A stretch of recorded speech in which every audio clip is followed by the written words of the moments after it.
নমস্কাৰ বন্ধুসকল, মই সৌৰভ আৰু আজি মই আপোনালোকক লৈ আহিছোঁ এক অসাধাৰণ যাত্ৰালৈ। উৰিষ্যাৰ দুখন অত্যন্ত ঐতিহাসিক আৰু পবিত্ৰ ঠাইলৈ। প্ৰথমে আমি গৈছিলোঁ কৰ্ণাটক ছান টেম্পল আৰু তাৰপিছত গ'লোঁ ভুৱনেশ্বৰ লিংগাৰাজ টেম্পললৈ। এয়া কেৱল এটা ট্ৰেভেল ব্লগ নহয়, এয়া হৈছে এটা অনুভৱ, এটা শান্তি, এটা স্মৃতি। বলক আৰম্ভ কৰোঁ আজিৰ এই যাত্ৰা।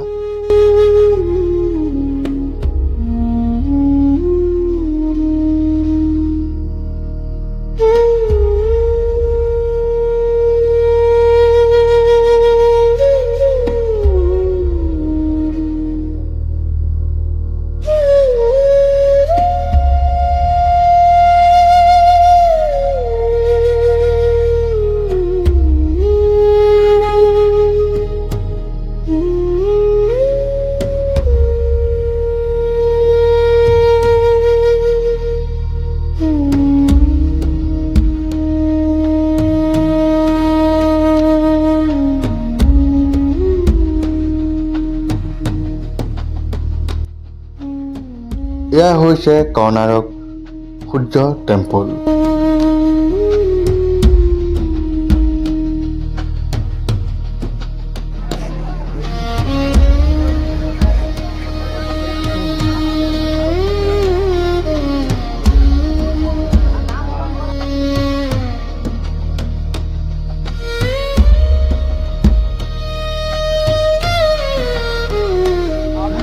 आर्य सनातन धर्म, बीच में आया बौद्ध धर्म, लास्ट में आया हिंदू धर्म बाय द शंकराचार्य। आदि शंकर ने शिवा और शक्ति दोनों को लेकर भक्ति भाव का प्रसार हुआ था, तब इसलिए हिंदू धर्म का प्रतीक रखा हुआ है।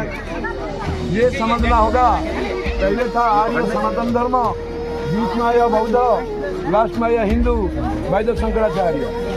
दूसरा बात ये कहते हैं, शेर होते शक्ति का प्रतीक, जो दुर्गा का सवारी, हाथी होते गजलक्ष्मी यानी दौलत का प्रतीक।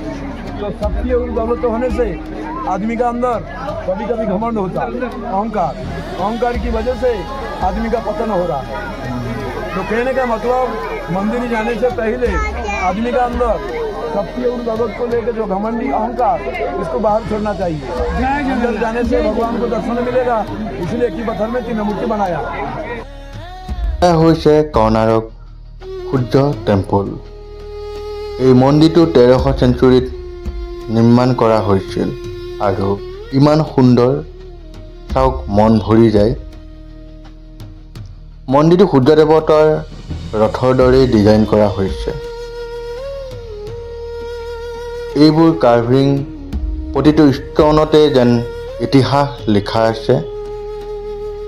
মই ইয়াত থকাৰ সময়ত এক অদ্ভুত শান্তি অনুভৱ কৰিলোঁ।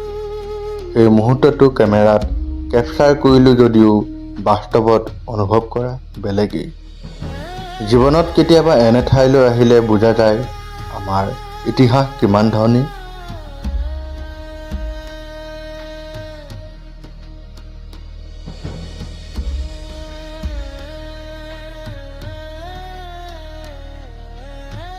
কৰ্ণাটক সূৰ্য টেম্পলৰ পৰা আমি যাত্ৰা আৰম্ভ কৰিলোঁ আকৌ ভুৱনেশ্বৰ লিংগৰাজ মহাপ্ৰভু টেম্পললৈ। ৰাস্তাটো খুবেই সুন্দৰ আৰু দুয়োফালে গছ গছনি। এই জাৰ্ণিত নিজেই এটা এক্সপিৰিয়েঞ্চ আছিল মোৰ। মই ভাবি আছিলোঁ এদিনৰ ভিতৰত 2টা ইমান পাৱাৰফুল প্লেচ দেখা পাইছোঁ। এইটো মোৰ বাবে সঁচাকৈ স্পেচিয়েল দিনেই আছিল। এতিয়া মই উপস্থিত হৈছোঁ ভুৱনেশ্বৰ প্ৰখ্যাত লিংগাৰাজ টেম্পলত। এয়াই হৈছে উৰিষ্যাৰ আটাইতকৈ ডাঙৰ আৰু পবিত্ৰ শিৱ মন্দিৰ। মন্দিৰটো আৰ্কিটেক্সাৰ ট্ৰেডিশ্যনেল তেলেংগা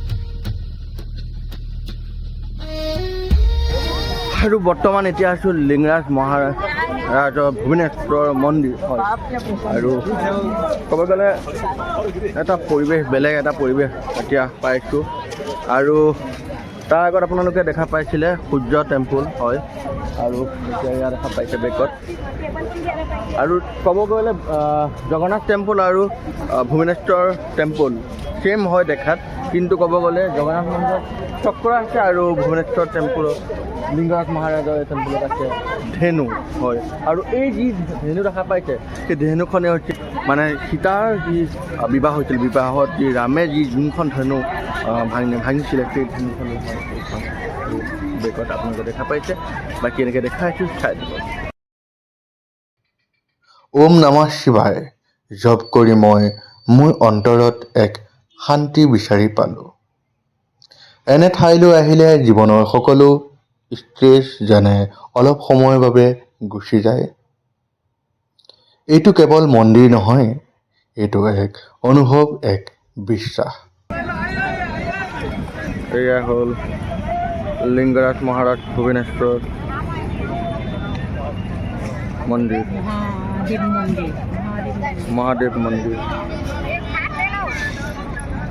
মা কেনেকুৱা লাগিলে আহি বহুত ভাল লাগিছে বহুত শান্তি যদিও কষ্ট হৈছে কষ্ট হ'লেও ভালেই লাগিছে ভাল লাগিছে সঁচাই বহুত ভাল লাগিছে আৰু আপোনালোকে যদি ভিতৰ দৰ্শন দূৰ ঠাইৰ পৰা আহি অসমৰ পৰা আহি পেলাই এই উৰিষ্যাৰ ভূৱনেশ্বৰ মহালিংগভাগ আমি দেখা পালোঁ বহুত ভাগ্যৱান বহুত ভাল লাগিছে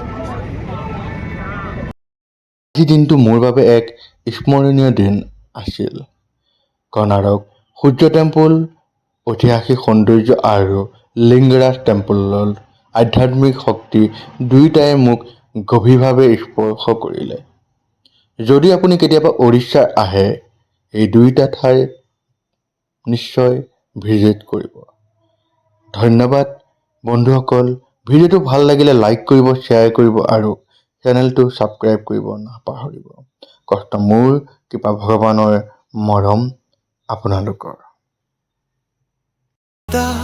তোমাৰ সুৰত মই